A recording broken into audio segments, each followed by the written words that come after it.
तो हेलो मेरे प्यारे मित्र। तो मेरा नाम है आशा कश्यप और स्वागत है आप सभी का हमारे यूट्यूब चैनल में। आई होप आप सभी अच्छे होंगे और मस्त होंगे। तो चलिए आज का जो हमारा जो वीडियो है वो सेमेस्टर 5 मेजर 9 का होने वाला है, ठीक है, ज्योग्राफी वालों का। तो चलिए जानते हैं क्वेश्चन हमारा क्या है। और अगर आप लोगों ने पीछे का वीडियो नहीं देखा है तो आप प्लेलिस्ट को चेक कर सकते हो और वहाँ से वीडियो वॉच कर सकते हो। तो चलिए जानते हैं। और अगर आप हमारे चैनल पर नए हो तो प्लीज़ चैनल को सब्सक्राइब कर लें और वीडियो अगर अच्छा लगे तो प्लीज़ वीडियो को लाइक ज़रूर कर दें। तो आज का हमारा क्वेश्चन है, प्रजाति से आप क्या समझते हो? प्रजातीय वर्गीकरण के आधारों का उल्लेख कीजिए। यानी कि प्रजाति से क्या तात्पर्य है। क्वेश्चन ऐसे है, प्रजाति से क्या तात्पर्य है, प्रजातीय वर्गीकरण के आधारों का उल्लेख कीजिए। यानी कि समझा जाए तो इसमें हम लोगों को साइंस पढ़ना है, जो बायोलॉजी होता है उसके बारे में पढ़ना है।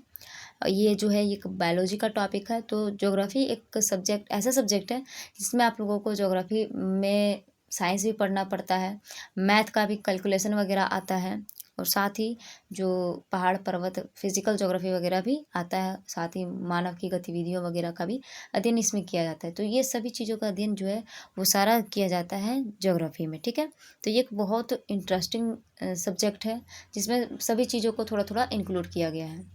तो चलिए उत्तर को जानते हैं। तो क्या है, प्रजाति से तात्पर्य है जीवों के एक ऐसे समूह जो आपस में प्रजनन कर सकता है और उपजाऊ संतान पैदा कर सकता है। यानी कि क्या है, प्रजाति जो है एक ऐसा समूह होता है जो क्या आपस में प्रजनन करके और एक उपजाऊ संतान को पैदा कर सकता है, तो उसी को प्रजाति कहा जाता है। यह वर्गीकरण का सबसे बुनियादी स्तर है। प्रजाति शब्द सबसे पहले जॉन रे नामक एक अंग्रेजी प्रकृतिवादी ने दिया था।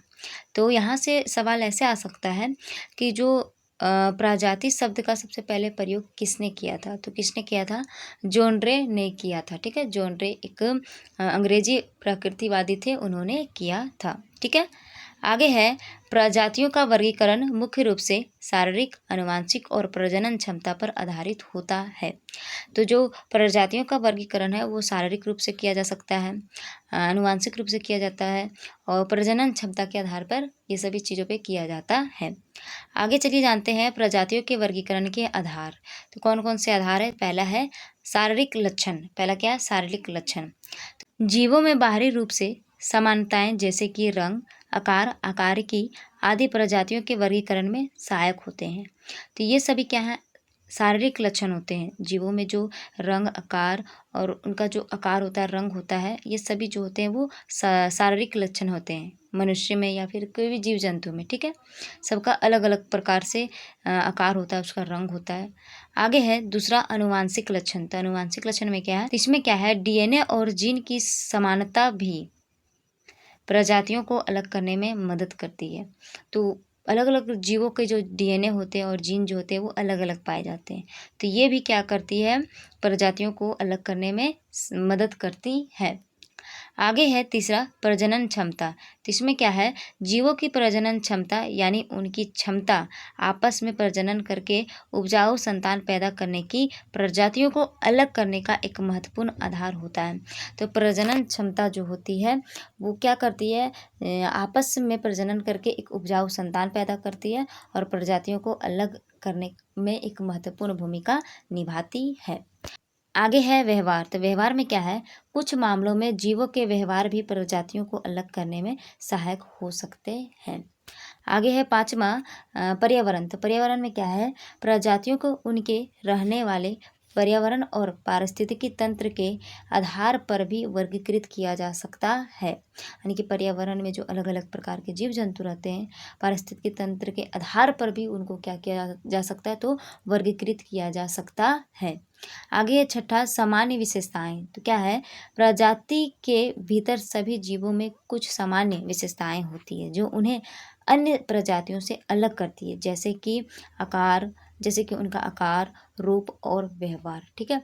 जैसे कि मनुष्य का जो है आकार, उनका व्यवहार अलग होता है। वही अलग जीवों में देखे, यानी कि जंतुओं में देखा जाए, जैसे जानवर वगैरह को जानवर में, तो उनका व्यवहार, उनका आकार, उनका रूप सारा क्या होता है, तो अलग होता है, ठीक है। तो ये भी जो है प्रजातियों को अलग करने में महत्वपूर्ण भूमिका निभाती है।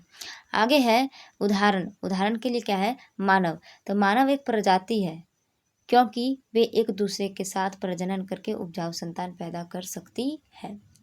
आगे है बिल्ली। तो बिल्ली एक प्रजाति है क्योंकि वे एक दूसरे के साथ प्रजनन करके उपजाऊ संतान पैदा कर सकती है। ठीक है।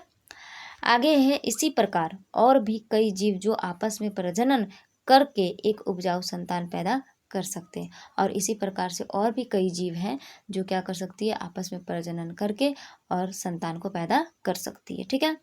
आगे है प्रजातियों का वर्गीकरण क्यों महत्वपूर्ण है, इसे हम निम्नलिखित रूपों में समझ सकते हैं।